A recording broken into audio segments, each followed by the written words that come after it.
بسم الله الرحمن الرحيم marka ugu horeysa saxaafadda waan salaamayaa halkan igu timiya goorka sodaalkii aan South Africa aniga agaasimaha macdinta aan tagnay aan ku soo laabanay agaasimuhu iga soo horeeyay aad iyo aad baan ugu faraxsanahay aan dalkii ku soo noqdo iyadoo ay really guul weyn aan maalinka maanta ay ku soo helay shirkadda dalka South Africa aan tagnay oo shir weyn oo caalami ah ka qayb galay shirkaas runtii markii inagu horeysay leenugu martiqaaday heer dawladeed leenugu martiqaaday oo wasaaradii macdinta ee Afrika oo ilaa dhowr iyo 30 wasiir oo macdin dawladaha Afrika matala ayaa yimi shirka yimi 17 kamidna waxay loo siiyay fursad loo siiyay inay ka hadlaan dalkooda kheyraadkooda 17 ka dal wasiir macdineed dal yimi muxuu ahaa shirka caalamiga ka dhacay Cape Town magaalada la yiraahdo South Africa oo sanadkii marka dhaca waxa ka soo qayb galay ugu yaraan 9,000 oo ka soo qayb galay oo isugu jira dawlado sharaa'ig maalgashiyaal bunuug waxa weeye waa shirka runtii dunida ugu weyn ee ka dhaca ku saabsan macdin gurfeed qadiyada macdinta lagu gurfeeyo ka dhaca marka runtii waxay oo kii 20aad ee dhaca weeye waxa farxad weyn oo ah in aynu dawladaha calankoodu ee astaamahoodu ka muuqdo shirka inaynu ka mid noqonay oo aan muuqato calankeedii maalinka maanta horraanta kaga yaalo waa wax really aad iyo aad ugu farxo weeye inagu dal la ictiraafsan yahay inaan ahayn oo aan really garanaysaa muqtade yani recognized country oo calan United Nations ka ku leh oo la ictiraafsan yahay inaan ahayn inaynu yani heer kale nagu macsuumo shirka oo aynu ka qayb galno oo aynu garanaysaa ka hadalno waliba oo aynu garanaysaa ku soo dhaweyno sharaa'iga adduunyada ee ka soo qayb galay wixii kheyraadka dalkeena ku jira warbixin badan ayaan sameynay intii aan joogay shirka joogay waxa tiraba ay wareystay 3 television bay wareystay oo ka mid tahay South Africa Broadcasting Corporation waxa weeye channelka ugu weyn South Africa la dhageysto oo interview ka qaaday wareysiga la sameeyay waxa kaloo wareystay channelka la yiraahdo CNBC waa channel isaguna caalami ah oo Mareykan ah oo business ku takhasusa oo really wixii business ku saabsan magaranaysa ka warrama kuwaasna warbixin ayaan magaranaysa u dhiibay oo warbixin fiican baan muqti ka bixiyay yani dalkeena iyo kheyraadkiisa iyo waxyaabaha aynkaas waxa kaloo wareystay channel kale CCTV kuwa nimankan Chinese-ka oo halkan aynu ka helno qudooda waan u warramay oo talafteed waxaan uga jeeday in aan nimanka Chinese-ka aan wali dalkeena aan markaa ku sameyn inaynu ku soo dhaweyno dalkeena markaa CCTV qudooda warbixin ma siiyay channel French oo radio ay isaga waqti ma helin dhowr wargeys oo caalami ah runtii way wareysteen oo ka mid tahay of course Reuters Wall Street Journal runtii fursad ma helin inkastoo ay doonayeen inay wareystaan runtii marka waxa weeye waxyaabaha really muhiimka ah ee dalka magaalada ka soo faa'iideeyay shirka waxa weeye in aynu magac iyo muuqaal baa aynu ku yeelano fagaaro weyn oo caalami ah aynkaas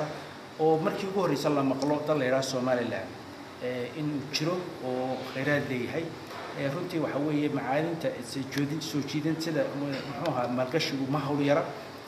dawladaha Afrika oo dhan ayaa ku loolamaya sharaa'igaas inay dalkooda maalgashadaan laakiin waxa weeye inagu markii ugu horeysay ayaan waxaan muqtay ka qayb galay shirka waana shir really fagaaro weyn oo runtii magaciin uu garanaysa u baxay weeye waxyaabaha really dalka lagu ictiraafayaan waxyaabahaas ka mid ah in garanaysa fagaarooyinka caalamiga ee adduunyada mugta ay isugu timaado in laynaga helo oo ay garanaysa badheeraheena ka sheegano runtii taas waa noo suurta gashay aad iyo aad waan ugu faraxsanahay inaynu garanaysa meel aynaan hore u gaadhin dawlad ahaan inaynu gaadhnay oo maalinkan maanta ilaa 9,000 oo shirkad muxuu ahaa ka soo qayb galo dalka shirka ka yimi ama uu macluumaadka shirka ay ka heleen macluumaadkeena buug baa laga qoray shirka oo lagu feature gareynayay ilaa dhowr iyo 10 dal oo Afrika ah oo lagaga warramay kheyraadkooda ka mid baynu nahay waan intusi doona buugga insha Allah u dhisa waxa weeye feature article fiican ayaa lagu sameeyay wala gaga warramay Soomaaliland iyo kheyraadkeeda marka runtii exposure ama magaranaysa muuqaal inaan haro u lahayn ay lugeeyay shirka ka helay aad iyo aad baan mahadsantahay wasi su'aal magacay waxaan saki waxaan ka soo warbaahinta dawladda waxaan jeclaan inaan ku weydiiyo shir muhiim ah wuxuu markii ugu horeysay Soomaaliland ay ka qayb gasho marka laga yimaado calanka Soomaaliland ee wadamada adduunka la ictiraafsiyay calankeena lagu dhex daray muhiimad gaar ah dalka u leedahay hase yeeshee khudbadii aad ka jeedisay halkaasi ee laga hadlay macdanaha kulan ma la yeelatay dawladihii ka soo qayb galay shirkaasi si madaxdii shirkaasi fadhiyay si uu soo dhawey khudbadaada iyo dalaan ictiraafsan maadaama ay horta runtii waxaan waa maalgashi marka kulay fagaara siyaasadeed maaha marka runtii laguma eegayn manduur laguma eegayn siyaasadeed aad iyo aad baa la soo dhaweeyey runtiina waxa weeye baaq baan u diray kasoo qaybgalayaasha khudbadda aan jeediyey baaq baan u diray inay dalkeena soo eegaan khayraadkiisa fiiriyaan يعني مقناس أهمية مقناس هذه أي دلك كلا سينين أفريقيا إني بكنا إيجان كنتي ذكي وحوي عقبت دا إنه طال تعرف أنتو بوين بينه وهيسا بآدي أدوين بينه وهيسا بري هو دلك ما قبل بها وحوي مع دبعت إنه جوين ماشي إنه تاجر وحوي اعتراف العنتا ما كنتي أنا قوري لكدول إن يعني إن وحيس للسياسة وأنا نعرف يعني وحني يعني بسياسة أنا شغال كل هاي وما القشي هاي شراكة